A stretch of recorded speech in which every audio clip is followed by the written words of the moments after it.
What if I told you that Muslims don't just believe in Jesus, they speak about him with deep love and respect, even saying peace be upon him every time they mention his name? What if I told you that in Islam you cannot be a Muslim without believing in Jesus? And here's something that might truly surprise you. Muslims call him the Messiah, they honor his mother Mary deeply, and they are still waiting for his return. Now think about that for a second. Different faiths, different understandings, but connected through the same prophets and the same one creator. Not strangers, but part of the same extended family that started from the same roots and took different paths over time. So the real question is, what does Islam actually say about Jesus? And why do over 1 billion people follow his message in a way that feels familiar yet beautifully different? The Quran gives Jesus unique titles that make you stop and think. First, the Messiah. Yes, Muslims also call Jesus the Messiah. A chosen one selected by God, given a special mission to guide people back to truth. But what does that really mean? It means he was honored, set apart, and given a role unlike others. Second, the Word of God. The Quran describes Jesus as a word from God. Not because he is God, but because he was created by God's command, just one command. Be, and he was, no father, a miracle, just like Adam who had no mother and no father. So the miracle is not about divinity, it is about the power of God. Third, a spirit from God. A title of honor, purity, and a special creation, but still not God, always a servant of God. Now think about this. If Jesus prayed to God, depended on God, and called people toward God, then what was his message really? Exactly to worship one God. And this is the core of Islam, pure, simple, powerful. God is one. No partners, no equals. And all prophets, including Jesus, came with this same message. But here's something truly beautiful. Muslims don't just believe in Jesus, they love him. They defend his honor, respect his mother, believe in his miracles, and are still waiting for his return. So despite differences, there is something deeply shared. A connection, a respect, a love for Jesus. Think about that for a moment. So who is Jesus in Islam? He is the Messiah, a miracle-born prophet, a servant of God, and a sign of divine power. Not forgotten, not ignored, but honored deeply. And this is just the beginning, because next we talk about someone just as extraordinary, Mary, the mother of Jesus. A woman so honored that an entire chapter of the Quran is named after her. Stay with me, this story is just getting started. The most honored woman before we continue the story of Jesus. We need to talk about someone just as extraordinary, his mother, Mary. In Islam, she is known as Maryam, and her story is powerful, emotional, and deeply inspiring. Here's something that surprises many people. Maryam is the only woman mentioned by name in the Quran, not once but many times. In fact, an entire chapter is named after her, Surah Maryam. Think about that. In a book that speaks about nations, prophets, and history, one woman is given that level of honor. So who was she? Maryam was chosen, purified, and elevated above all women of her time. She was raised with devotion, Arabic tain, Arabic ba, Arabic alif, Arabic dal, Arabic ta, and complete trust in God. From a young age, she was dedicated to worship. She spent her time in prayer, reflection, and spiritual connection. She wasn't surrounded by luxury or attention. She was surrounded by sincerity, and because of that sincerity, something incredible happened. Whenever her guardian would visit her, he would find provisions, food that no one had brought. When asked where it came from, she would say, "It is from God." This shows something powerful. When someone truly trusts God, God provides in ways beyond imagination. Now pause and think, how strong does someone's faith have to be? To live like that, Maryam was not just a woman of faith. She was a symbol of purity, patience, and complete submission to God. And then came the moment that would change her life forever. An angel appeared before her. Not in a dream, not in imagination, but in reality. The angel Jibril came to her in the form of a man. And imagine her reaction alone: Arabic tain, Arabic ba, Arabic alif, Arabic dal, Arabic ta, Arabic meme, Arabic farsi, ye, Arabic letter 6ba, Arabic meme, Arabic sada, Arabic rot, Arabic wow, Arabic fa, and suddenly a stranger appears. She was afraid. She immediately sought protection in God, but the angel reassured her, and then delivered a message that no human being had ever heard before. She would have a child, not in the future, not after marriage, but soon. A child without a father. Now think about that moment. A young woman, pure, devoted, suddenly told something that would shake her entire world. Her response was natural. How can this happen? And the answer was simple. This is easy for God. That's it. No long explanation, no complexity, just one truth: when God wills something, it happens. And this is where Islam gives us a powerful perspective. The birth of Jesus is not just a miracle.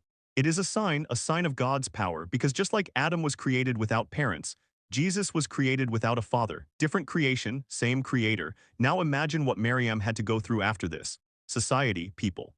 Accusations, judgment. She carried this burden alone. No one knew the truth except her and God, and this is what makes her story so powerful, not just the miracle, but the strength, the patience, the silence. She didn't argue with people, she didn't try to prove herself again and again. She trusted that God would defend her, and he did, in a way no one expected. But that part comes in the next story. Right now, focus on this. Maryam represents something rare. Faith when things don't make sense, strength when the world turns against you, trust when you have no one else. And this is why in Islam she is considered one of the greatest women to ever live. Not because of status, not because of power, but because of her connection with God. Now think about your own life for a moment. When things go wrong, when life feels uncertain, do we have even a fraction of that trust? That is the lesson of Maryam. So before we move forward, ask yourself this: what made Mary so special? Was it the miracle, or was it her faith before the miracle? Because that is where the real story begins. And in the next part, we witness something even more extraordinary.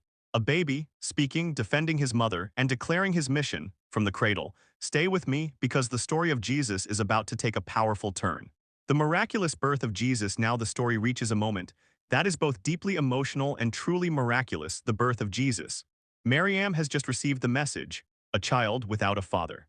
And now she must face the reality of it. She withdraws, away from people, away from society, into solitude, not to escape but to protect herself and to process what is happening. Imagine the weight on her shoulders. No explanation people would accept, no support system, only trust in God. And then, the pain begins. She is alone, no family around her, no one to help her, just her and her faith. At that moment of Arabic dada, Arabic tain, Arabic fa, of pain, of fear, something very human happens. She cries out, wishing she had been forgotten, wishing she didn't have to face this test. This shows something powerful. Maryam was not emotionless. She felt fear, pain, and pressure, just like any human being. But even in that moment, help came. A voice reassured her, do not be afraid. God has not abandoned you. She is guided, told to shake the trunk of a palm tree, and fresh dates fall for her. Water is provided. Comfort is given. Now think about that. In a moment where she feels completely alone, God provides directly. Not through people, but through his mercy. This is a lesson. When Arabic Khalif, Arabic Lam, Arabic Khalif Date Hamza, Arabic Noon, Arabic Seen, Arabic Khalif, Arabic Noon reaches the limit, God's help arrives in ways we never expect. And then, the miracle happens. Jesus is born, no father, no human explanation, just the will of God, a child, unlike any other. But the story doesn't end here. It actually becomes even more difficult. Because now, she must return to her people. Imagine walking back into society, carrying a newborn child, knowing what people will say, the looks, the accusations, the whispers, and exactly that happens. Her people confront her, they question her character. They accuse her, and in that moment, she does something unexpected. She doesn't argue, she doesn't defend herself with words, she simply points to the child. Think about that moment, a crowd of people, angry, confused. And she points to a newborn baby. How could a baby respond? How could this possibly help her? And this is where the story takes a turn that no one could imagine, because that baby speaks. But before we go there, pause for a second and reflect. The birth of Jesus in Islam is not just a miracle story, it's a message. A message that God's power has no limits. A message that miracles don't make someone divine. They point to the one who created the miracle. And a message that even the strongest people go through moments of doubt and pain, but faith carries them through. So ask yourself this: if God can create life without a father, if he can provide in moments of complete isolation, if he can turn the most difficult situation into a miracle, then what is impossible for him? That is the real question. And now, the story moves to one of the most shocking miracles Have ever you ever told. felt like your A prayers newborn reach no child, further than speaking the clearly, ceiling? defending his mother, Sometimes and it's declaring not who that the he is. heavens are Stay with me, silent, because this moment but that our changes own everything. hidden The spiritual baby who mistakes spoke, are and blocking now, the the breakthrough moment no we one see. could imagine. We Maryam pray for stands change, before her but people, stay stuck in holding her old newborn patterns. child, The first surrounded by mistake is accusations, questions, and judgment. They look at her, shocked, angry, confused. How could this happen? How could you do this? Their words are heavy, their tone harsh, and in that moment, she does something unexpected. She doesn't argue, she doesn't defend herself, she simply points to the baby. Pause for a second and think about that. A newborn child being presented as the answer. Naturally, the people react. How can we speak to a baby in the cradle? This makes no sense. But then, something happens that changes everything. The baby speaks, not random sounds, not cries, but clear, powerful words. I am a servant of God. The very first words, not confusion, not fear, but clarity. I am a servant of God. He has given me the scripture and made me a prophet. Think about that moment. A newborn declaring his identity, his mission, and his purpose, right there, in front of everyone. The same people who were accusing Maryam, now witnessing a miracle with their own eyes. And the baby continues. He has made me blessed wherever I may be, and has commanded me to pray and give charity as long as I live. Even at that moment, the message is clear.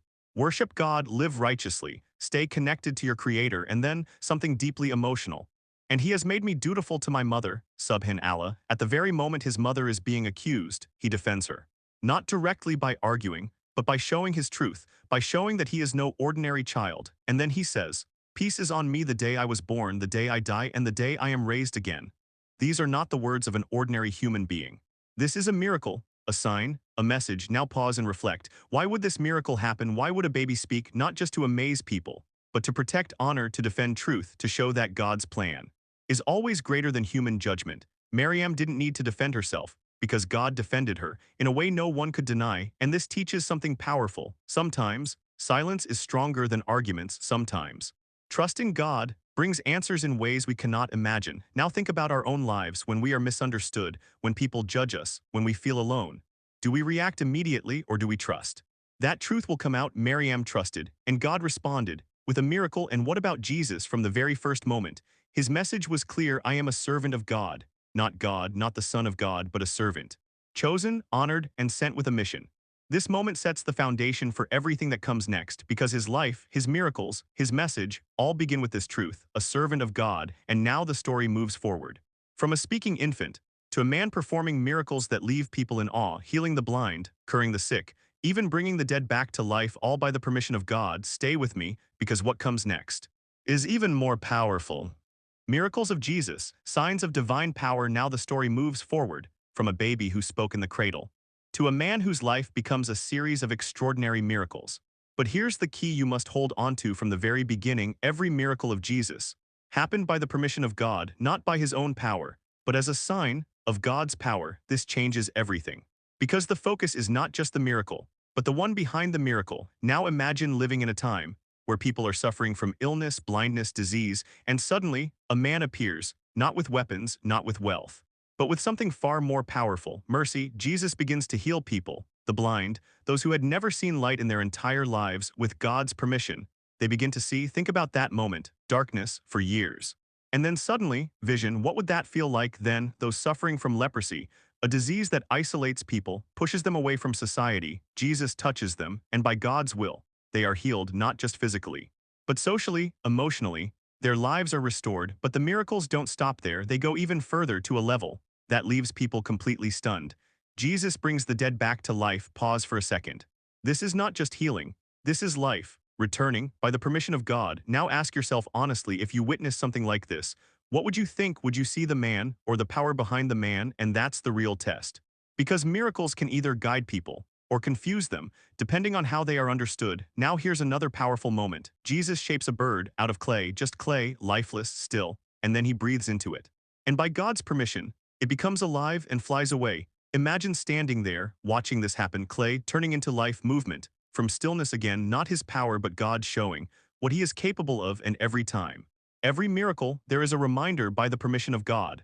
This phrase is not small. It protects the message. It keeps the focus clear. Jesus is not acting independently. He is a messenger, a servant, carrying signs that point back to God. Now think deeper. Why were these specific miracles given? Healing the blind, because people needed hope; healing the sick, because people needed mercy; raising the dead, because people needed to see that life and death are in God's control. These were not random acts. They were signs, carefully chosen to wake people up, to bring them back to God. But here's the reality: not everyone believed. Even after witnessing miracles, some people still doubted, some still rejected, and this teaches something important. Miracles alone do not change hearts. It is the willingness to accept truth that makes the difference.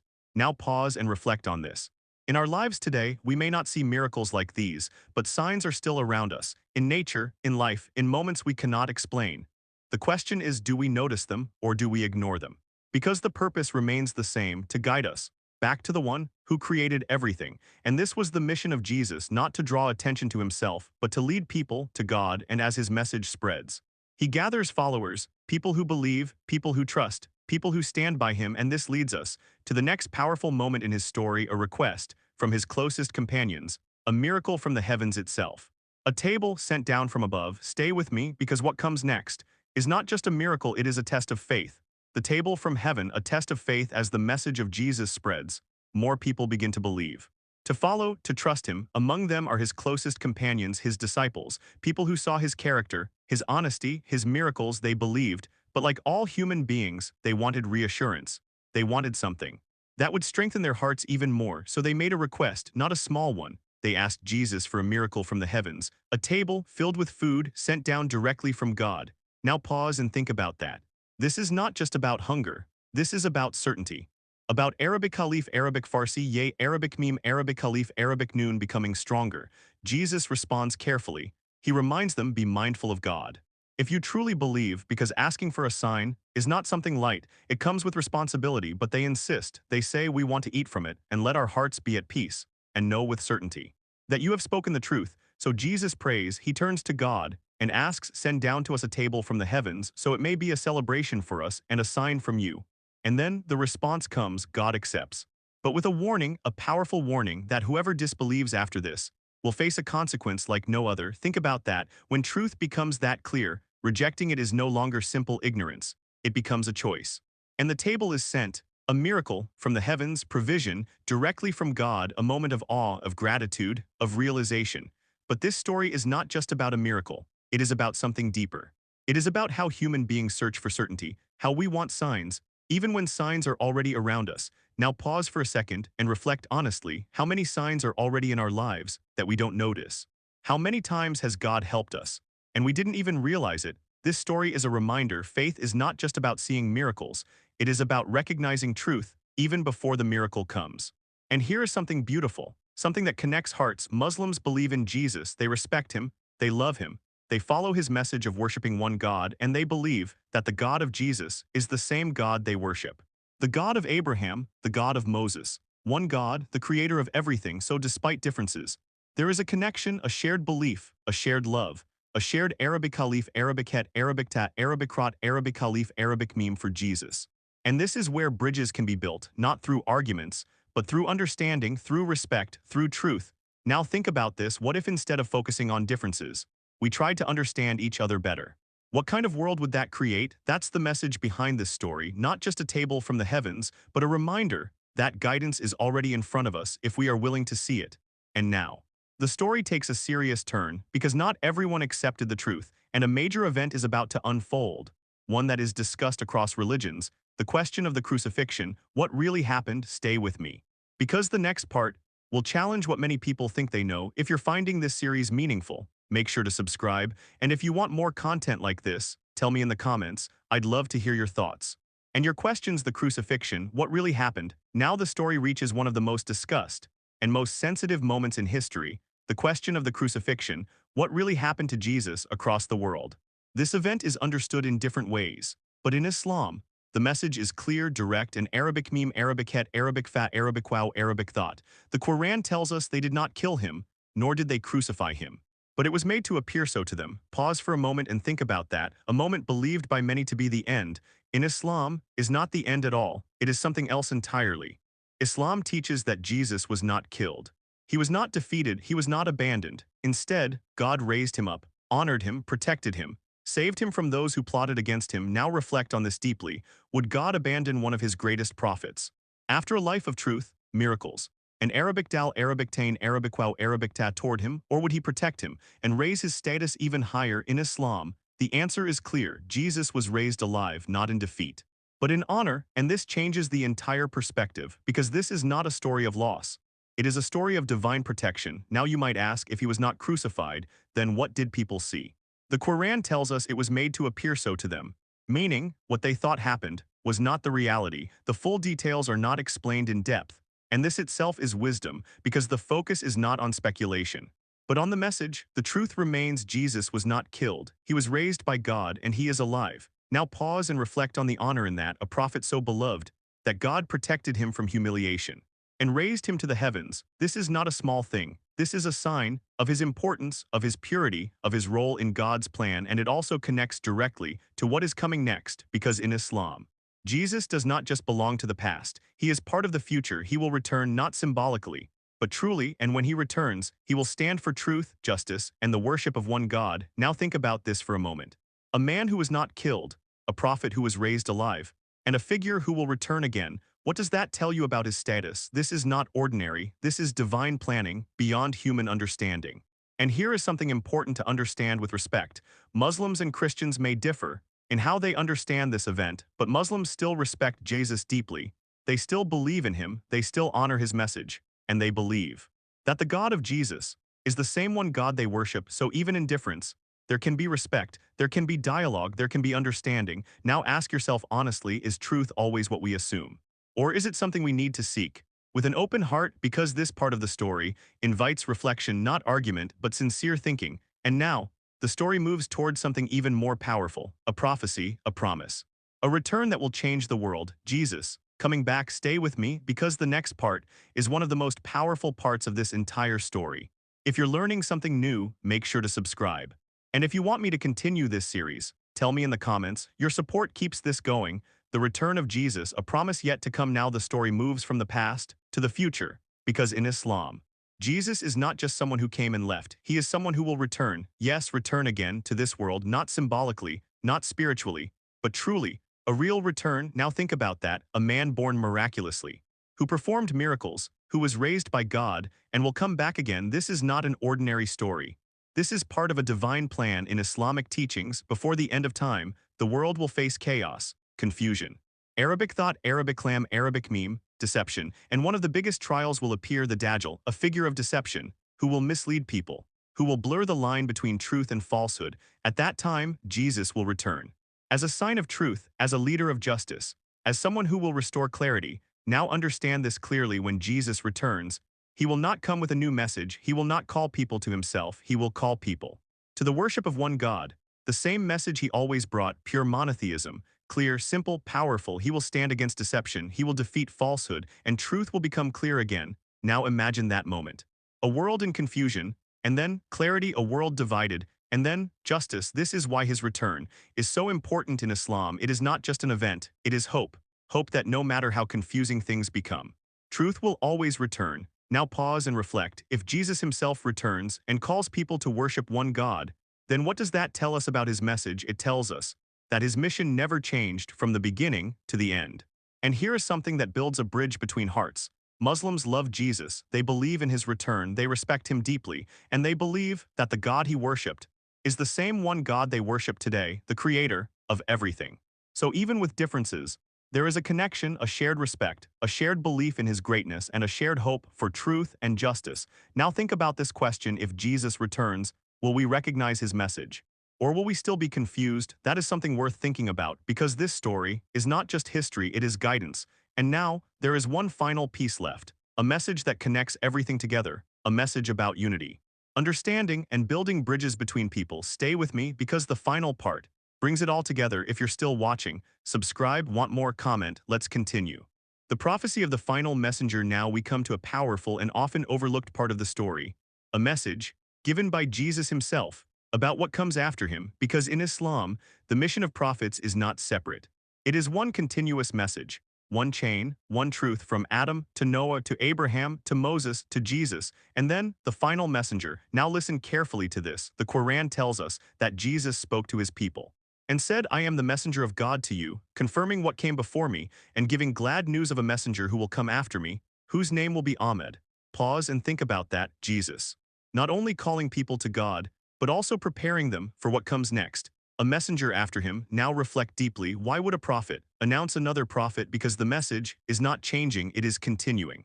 Same truth, same Arabic dal, Arabic tain, Arabic wow, Arabic ta, same purpose, to guide humanity to one God. Now the name mentioned is Ahmed. And in Islam, this is understood to refer to Prophet Muhammad, peace be upon him. A name that comes from the same root, meaning the praised one. So this is not a new religion starting from zero. This is the completion of the same message. Now think about this connection. Jesus calls to God, Muhammad calls to God. Every prophet calls to God. No contradiction, no confusion, just one clear message, repeated through time. And this is something important to understand. In Islam, believing in Muhammad does not mean rejecting Jesus. It means accepting the continuation of his message. It means completing the chain, not breaking it. Now pause for a moment. If a messenger comes after Jesus and brings the same core message, then what does that tell us? It tells us that guidance did not stop, that God did not leave humanity without direction, that the message reached its final form, and here is where something beautiful happens. Instead of division, there is connection. Muslims believe in Jesus. They believe in his miracles, they believe in his return, and they also follow Muhammad as the final messenger in that same line, so it is not either or, it is both, in one continuous belief. Now think about this honestly. What if prophets were never meant to divide us, but to guide us, step by step? What if the message was always one, but human understanding made it different? This is a question worth reflecting on, because this part of the story is not just about prophecy, it is about continuity, it is about completion, it is about understanding the bigger picture. And now, we come to the final part of this journey, a message that brings everything together. A message about connection, respect, and building bridges between people of faith. Stay with me, because the final part might be the most important one. If this made you think, subscribe. Want the final part? Comment next. A bridge between faiths. Now we reach the final part of this journey, and maybe the most important one, because after everything we've explored, the birth of Jesus, his miracles, his message, his return, one question remains. What does all of this mean for us today, not just as information, but as people living in the same world? Here is something simple but powerful. Muslims and Christians may differ in theology, but they share something deep: a love for Jesus, a respect for his life, a belief that he was sent by God. Now think about that. In a world full of division, two of the largest groups of people connected through one man, Jesus. In Islam, loving Jesus is part of faith, respecting him is part of belief, honoring his mother is part of devotion, and believing in his return is part of the future. So when Muslims speak about Jesus, it is not distance, it is closeness, it is respect, it is love. And here is something that builds a real bridge. Muslims believe that the God of Jesus is the same one God they worship, the creator of the heavens and the earth. The God of Abraham, the God of Moses, the God who sent all prophets. One God. Now pause and reflect. If the source is one, if the message is one, then why does it feel so divided? That is the question. And maybe the answer is this: not everything needs to be about winning arguments.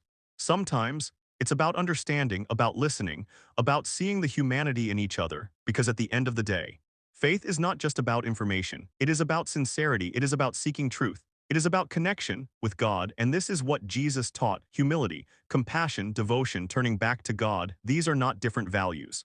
These are shared values. And this is where hearts come closer, not by forcing agreement, but by recognizing what is already shared. Now think about your own heart for a moment. When you hear the name of Jesus, what do you feel?